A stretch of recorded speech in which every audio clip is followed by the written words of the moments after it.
Welcome back to GearWire.com. I'm Owen O'Malley, and we are here at the Atom booth with Omar Hakim at the 127th AES Show in New York. Thanks for sitting down with us. Oh, it's my pleasure, man. And I was wondering if you could talk to us a little bit about Groovesmith. Well, that's my second solo album, done entirely at my home studio, which I like to call the Ozone, OH for my initials, of course. A lot of fun there. That record came out quite a few years ago, but it was the first time I had actually recorded and mixed an entire album in my own home space. And so it was a fantastic, fun learning experience, technological adventure, in that the studio was morphing into different things. I was experimenting with equipment, just trying to find the right thing for my working environment. But I am working on a new one now that will be out next year. And I think the working title for it is We Are One. The band is Gregoire Marais on harmonica, a guy called Scott Tibbs on keys, Chieli Minucci of special effects on guitar, Jerry Brooks on bass, and myself, and then I'm probably going to add a few guests to that soon. And that's fun. I've been doing that also at my spot. So are you in the midst of tracking that right now? I'm actually kind of like mixing most of it now. Most of it's done, but I did come up with a few ideas at the last minute, so I'm going to start tracking those soon. But we're looking at a March or April 2010 release for that.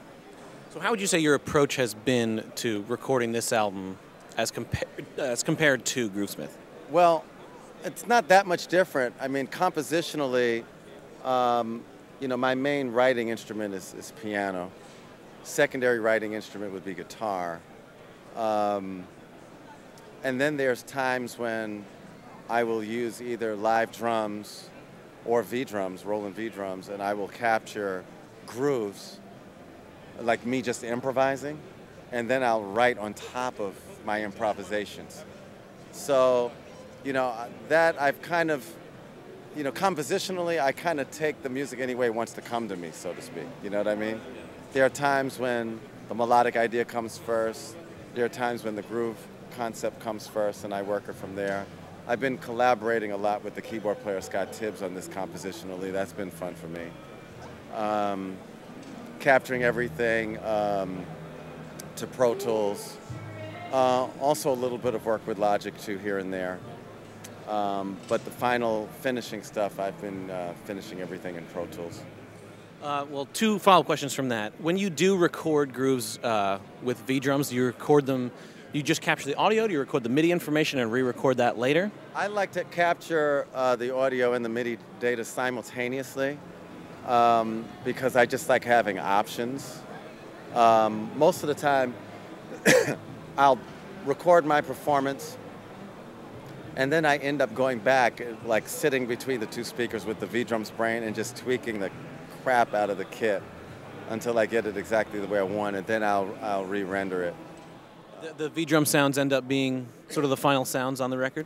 Yeah, because, it's funny. I have this talk with a lot of drummers about, the use of the live drums and the V-Drums. Because I'm not looking for my V-Drums to sound like my live kit, I just kind of have fun with the V-Drums for what they are and what they do and what their strength is. But when I need an acoustic kit, I just sit down and play, a lovely Pearl drum set and mic'd really well and have some fun with it.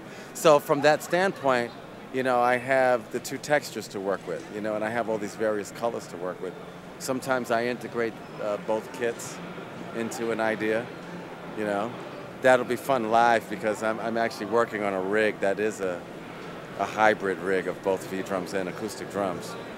So that'll be my challenge for the road next year, But it's all fun, So what do you do in Logic that you wouldn't do in Pro Tools or? Well, actually, Logic is just my favorite compositional tool when I'm capturing ideas from the keyboard perspective. It's just fun, it's easy.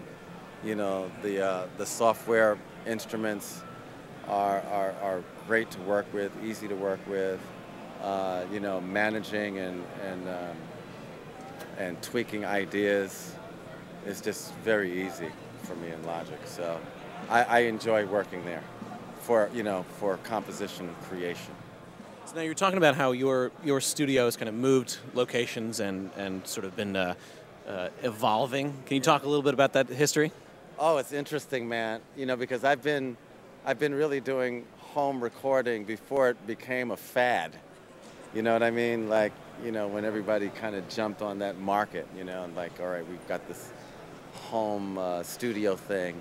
I mean, I want to say in the late 70s, early 80s, I was experimenting with that with a very dear friend of mine named Fountain Jones, who is one of the technical directors right now at CBS Television.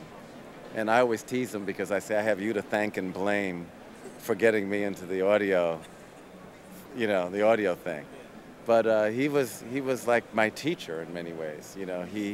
He hipped me to like the fact that I could even do this at home, and we would jerry rig like a Tascam PA board and a Otari multi-track tape deck, and the mix down would be a Revox machine, and all of the edits would be the old school razor blade, and and so late 70s, early 80s, that wasn't, everybody wasn't really doing that back then. You know what I mean? So I've seen that the early days of MIDI, people doing demos on these cassette machines that were multi-track recorders that you could sync up to your computer. Along comes ADAT in the early 90s. I moved into that. That was cool. I did that for a while, and then when the Pro Tools thing happened in the late 90s, that really made sense for me, and I've been doing that ever since.